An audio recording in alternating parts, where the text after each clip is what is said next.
Hello, and welcome to the final mission of Aerospace's quest to unlock the entire tech tree, in which we will be sending a probe down to the surface of Dres. Yeah, I know what you might be thinking, Dres is bad, Dres is boring, but Dres is so incredibly easy to land on, I thought, why not? This is a quite heavy craft, and there are solar panels on this thing, which will not work as well as they would on Kerbin. But they don't really need to. I mean, I kind of just added them on for aesthetic purposes, no other reason. Um, I do know that I also added some fuel cells on it to use up the fuel that I don't need for landing. Which I actually kind of like that idea. Like you land and then you add fuel cells to help make that fuel. Anyway, the interplanetary tug will be pretty much the same as a Duna interplanetary tug, just because there's no reason to change it. It does. Dres requires, or for a Dres return mission air requires 6,680 meters per second of delta V. For reference, that is that is 800 meters per second more than pole. That is a lot. That's a little over what you need for Duna, and quite a bit over what you need for Ike. So that's just a bit of a reference. Also, I kind of like the idea of having like this payload fairing around the actual um, probe, because you think that like in real life, when we send like rovers and stuff, we have them in clean rooms, not really to protect the electronics, but to make sure that like no bacteria get in them, and then we infect the planet. Like we don't want like microorganisms on the planet, because if we find like life or something, that will actually hinder um like if we find life, that will actually hinder us, because we'll think we have found life on let's say Mars, but in reality we just found microorganisms that are still alive from their trip through space, which granted is rare, but there are definitely organisms out there that can survive. For example, the tardigrade. They are some of the most durable creatures in existence, and they're pretty badass. Anyway, as you can see, there's a whole bunch of debris from my Duna surface base. So we're just gonna cut to my when I actually got a transfer window. And if you see that I don't have any struts on it, that's because I'm using the auto strut feature.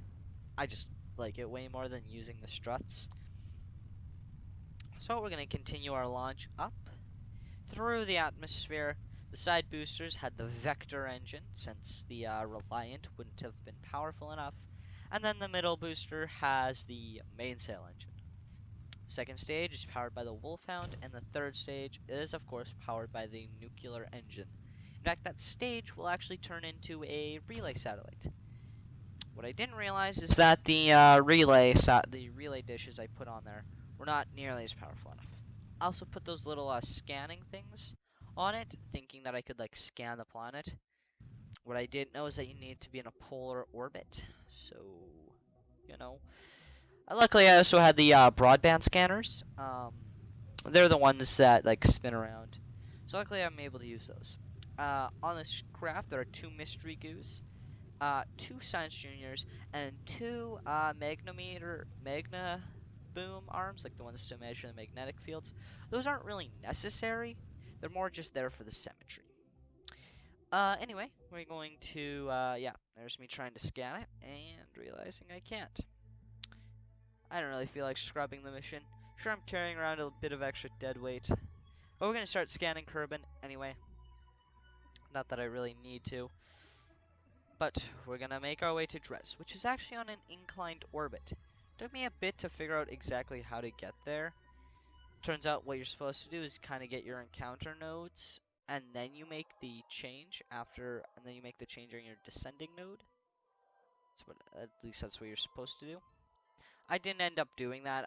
I did end up kind of doing that. I kind of just burned interplanetary until I could actually get there and whatever. It was a big mess. That's not the point. Anyway, I'm just playing around with the maneuver node here.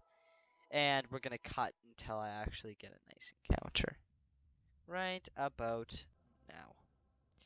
So we have our both maneuver nodes plotted, which is never a good idea. You should always burn your interplanetary first, and then have your maneuver node kind of just there. But there's a little bit of burning we can do with the circularization stage, as well as you might notice those high gain antennas. I just like them because they're nice and quick. No other reason. They're the fastest antenna in the game. Um, I also quite like the look of them when they're extended. I think they look good. Um, anyway, we're gonna continue. As you can see, that little orange thing is spinning around. That's from Better Time Warp, I believe. Yeah, Better Time Warp. Also, I just terminate the flight of all the debris in my save file because I really have. I will try to recover it, but after this, I will be playing on the save file and I will be doing missions with my brand new operation, which I am calling Operation Duna Sky, in which we have a plan to colonize the North Pole of Duna. Why the North Pole, you ask? Well, one simple reason. It's covered in snow. That snow can be used to turn into water, which then can be used to make rocket fuel, and we don't need to bring our own water. I just thought I might as well go for the realism. But I'm actually trying to think of what I'm going to do next for another Kerbal Space Program series. And when I hit, I'm thinking 500. When I feel like this save file is done, I'm actually going to be doing a modded save file. There's actually a mod that I think I quite like. I think it's called Unkerbalized Start. It adds a much larger tech tree for for all mods to use. It adds it adds a bunch of parts, and it starts off with uncrewed flight instead of crewed flight. So you start out with the Steputnik probe core. Kind of use all those. So I'm thinking I'm gonna get like mech jeb and that sort. I'm gonna do a more realistic game. We'll still be in Kerbal. So I'm not gonna be using realism overhaul. But mods I have in mind, let me just load up CCAN here. I am watching the stream, and I know that we're slowly making our way to Dres, but that's not that interesting. You know, Dres is bad, Dres is boring. I could have landed in the big canyon. I decided not to, because I'm going to be honest, I just didn't feel like it. Anyway, so I also want to add ablative air brakes, action groups extended, air tunnels, snacks. I want to add some extra contract packs, whole bunch of stuff. Anyway, let's get back to the actual game here. So you can see we have those two little encounter nodes, which we're going to, you know, they're close. They're not that close. In fact, personally, I'd get them a bit closer. If I were you, but you don't really need to. You want to try to get them as close as possible, because that'll make your interplanetary burn a bit shorter, because actually, to do inclination changes, it's the exact opposite of the Oberth effect. You want to be the farthest away from the planet's surface. So, that's why we're doing it in the sun, where they are at our periapsis. Actually, at our descending node, not our periapsis. The descending node will be slightly cheaper. Then again, we do have this giant nuclear stage. If you want to put a bit more delta V, you can. Or you could use an actual like chemical rocket instead of the nuclear rocket, and then you'd be able to use the fuel cell, because they need liquid fuel and oxidizer. So you'd use your liquid fuel and oxidizer there. So you'd need which in turn you'd use a regular chemical rocket engine. Like probably for this mission, I'd use probably either the Wolfhound or the Poodle. Probably the Wolfhound. It'd be See, that one's a bit tough. There are a lot of good vacuum engines in Kerbal Space Program. But you'd probably want to use the probably the Wolfhound. Yeah, if you're gonna try to recreate this, but with chemical rockets instead of nuclear rockets, I'd use the Wolfhound. Though you probably could get away with using either using the skipper engine. It's not nearly as it's not as efficient as the nuclear engine, but it's still efficient nonetheless.